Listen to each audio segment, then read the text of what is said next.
London with Tom Packer. He's an honorary research fellow at the University College London's Institute of the Americas. Really good to have you back with us, Tom. Firstly, the Democratic National Convention has had a lot of star power. It's pulled in many millions of television viewers, but on the whole, it is preaching to the converted in a way, isn't it? To what extent can this convention really broaden its appeal to those undecided voters?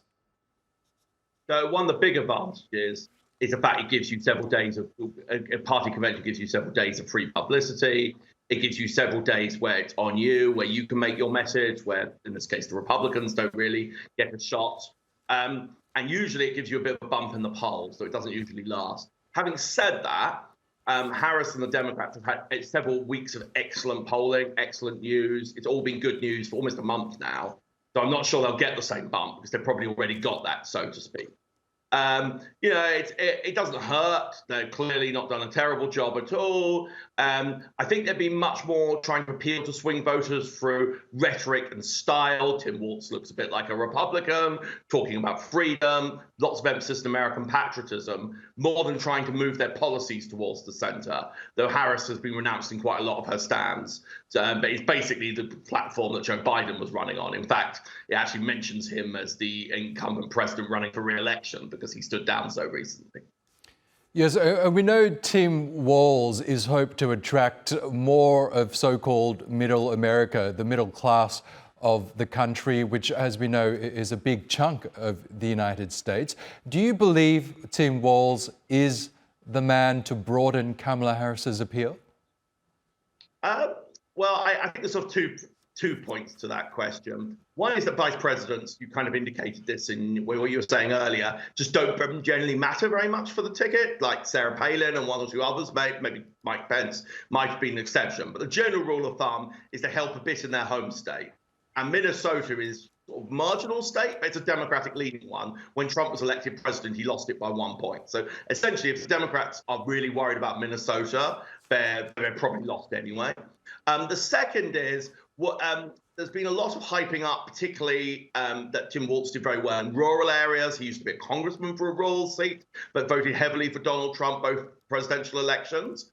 But he was quite a different kind of politician then. He was strongly anti-gun control. He opposed some environmentalist stands. Then he ran and got elected governor. He actually lost his old district in the last governor election. He's had a very different kind of appeal. He's had, for the first time in a generation, the Democrats won the state legislature. He introduced lots of liberal policies on trans rights, abortion rights, immigration, and many other issues. So I don't think there's that kind of appeal. What I think the Democrats are going heavy on with Walz is he's a former football coach. He served in the US military. He's a white guy of a certain age. So they're trying to give the indication to people who demographically look like Republicans, you can still vote for us. But I wouldn't exaggerate how much difference that makes, fundamentally partly because the VP doesn't matter much, and partly because there's a limit to how much this kind of rhetoric matters. We know the DNC convention also served as a bit of a launching pad for Kamala Harris, who, for the most part during Joe Biden's presidency, has been kept in the shadows for perhaps strategic reasons.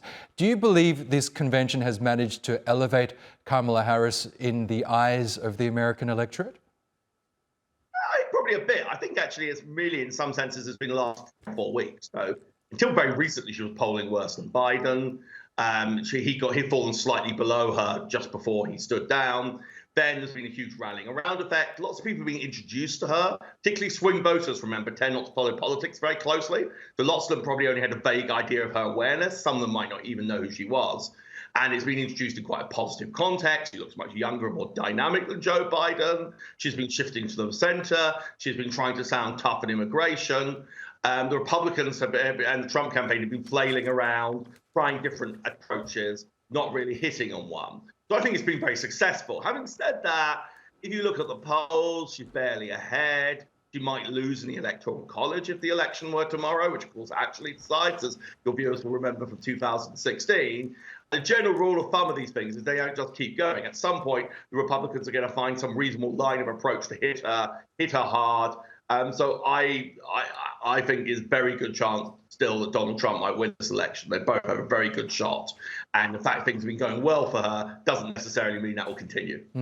That leads me into my next question, because obviously these conventions, Republican or Democratic, are highly staged managed affairs. So it's no wonder that they're able to put their best foot forward for the cameras. But the real test will be the next 75 days until the election. We know there's that famous saying that a week is a long time in politics, 75 days is an eternity, just about.